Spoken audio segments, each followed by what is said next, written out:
Hey guys, David Stewart here. I have an apology to issue.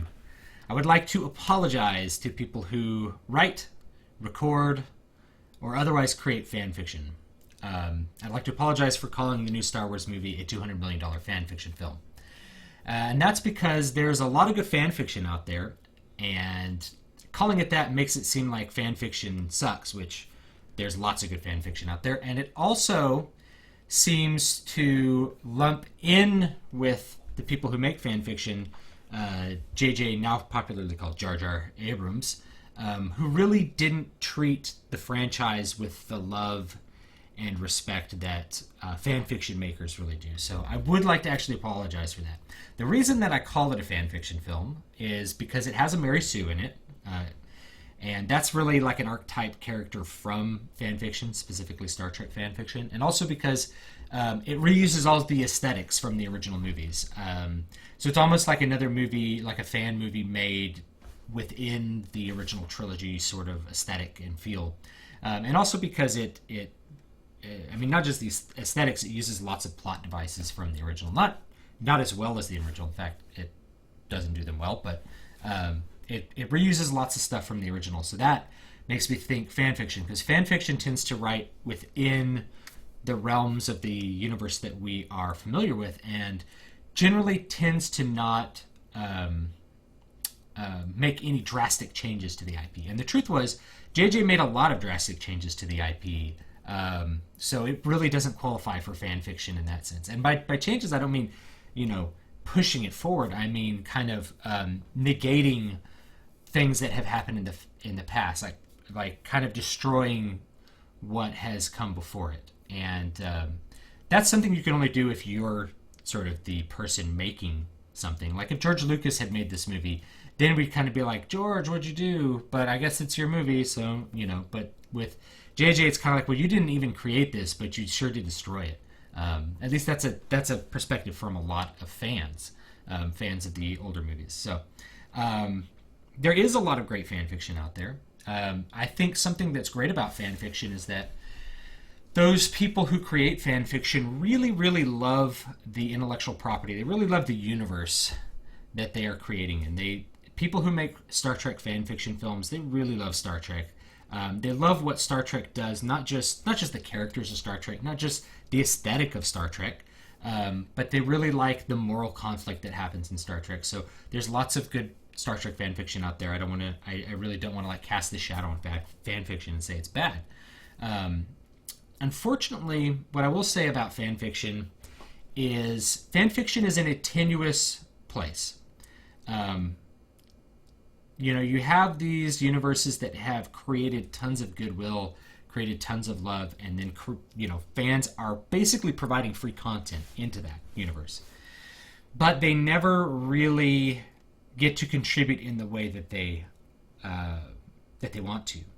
And one of the things I wanted to show you guys is there's a new Star Trek fan fiction film called Axanar, which is kind of takes place before the original series, and they're getting sued by Paramount and CBS, and it's uncertain why Paramount and CBS are having this lawsuit for a fan fiction film. This is a film that is being funded and produced completely independently, and isn't designed to make a profit. It's designed to basically be free for the fans, and they with a Kickstarter they sort of crowdfunded a really big budget for fan fiction. I think it says, here that they raised over $1 million. $1 million is enough to make a really good movie. In fact, you don't even, I'll talk about this in another video, you don't really need $200 million to make a good movie anymore, because technology is getting cheaper and cheaper. In the future, you'll be able to make movies for, pennies compared to what you make them now,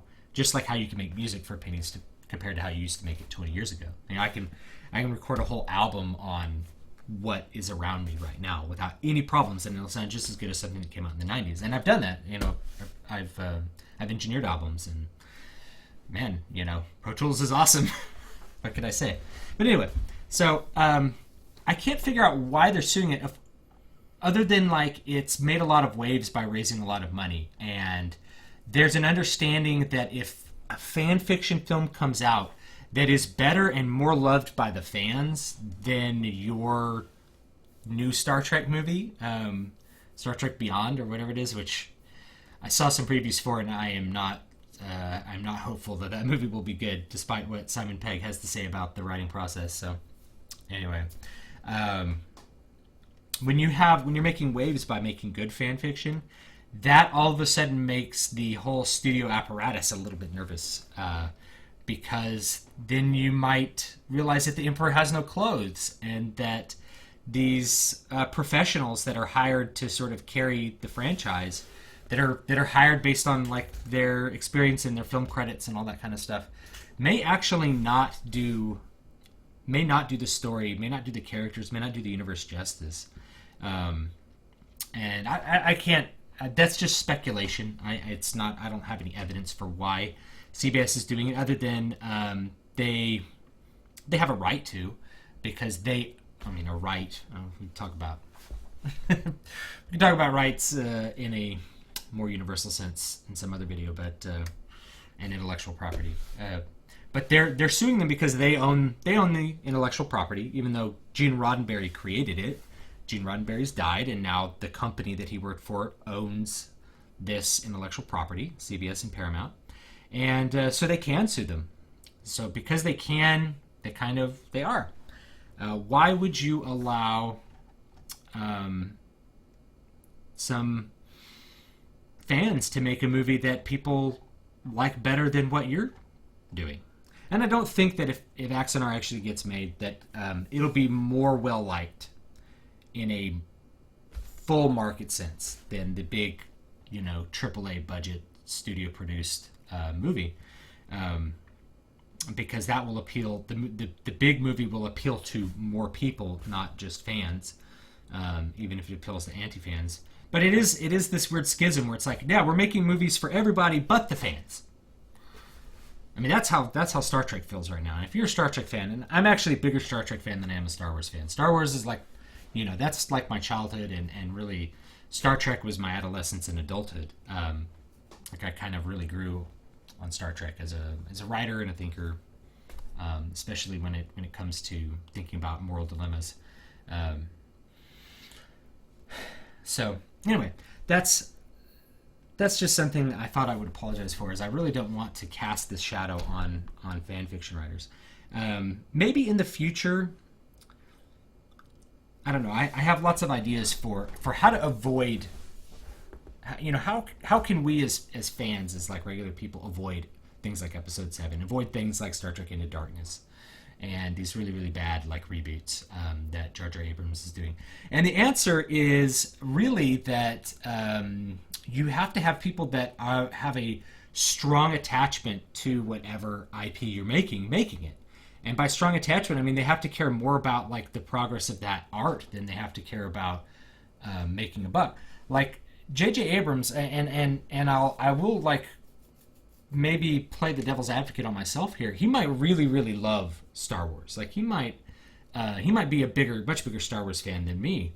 But he has a studio apparatus that is expecting him to make a $200 million film that will make 10 times its investment at the theaters. Like that's the expectation. So when that's the expectation, you can't make a film just for the fans. You have to make a film for every person that is willing to buy a ticket. And the lowest common denominator for that is going to be stuff like space battles and hot girls as the lead and all kind of stuff like that, rather than making a good, solid story that supports the universe and supports the progress of Star Wars. Right? You have to make this thing that's going to give you an investment return. So JJ might be a really, really big fan. And if you got this far in the video and you haven't turned it off because I don't like Star Wars, like JJ might be a much bigger fan than me, but you wouldn't know it from the movie because that studio apparatus is going to put a big control over what you're doing. I mean, it's even famously Ridley Scott. The producers went and did a different edit of Blade Runner because they didn't like the way he made the movie. Like his vision, they didn't like. It was too dark, so they just went over his head. It didn't matter that he was the director, right? They made him do a different cut, and so then later you see the director's cut come out, and it's like, whoa, this is a way darker, better movie. So I don't know. Maybe we'll see an episode 7 director's cut that like fills in all these plot gaps and is 3 hours long. That would be really cool. But I don't think we really will, because I don't think Disney would allow that sort of tarnishment. Every single product has to be viewed as great, or it's a failure. So anyway, thought I'd talk about that for a minute. If you are a fan fiction writer, I apologize. And one last bit I will say, maybe in the future we will have an intellectual property that can be made by and for creative individuals and fans, that doesn't create threats of lawsuits, things that are kind of owned by the fans rather than owned by studio executives. Once George Lucas sold Star Wars and it became owned by studio executives, the game totally changed. It stopped being about the way he told the story, for good or bad. It stopped being about the way George Lucas envisioned his space opera, and became about making a return on your investment. And that's what companies do. They make a return on their investment. There's nothing necessarily wicked about making an investment and wanting to make money from it. It's just, as fans, as consumers, we really have to be able to say, no, I'm actually not going to buy something that I don't think is good just because what came before it was good, right? So anyway, that's that. Thank you so much for watching, and I will see you on the flip side. And don't forget to visit my websites or leave me a comment. Tell me what you want to see. I have people say, I want to see more movie analysis. Give me a movie that you want analyzed. Like, I want to serve you. I don't want to analyze things that I like. I want to analyze things that you're interested in. So anyway, rambling. Thanks for watching.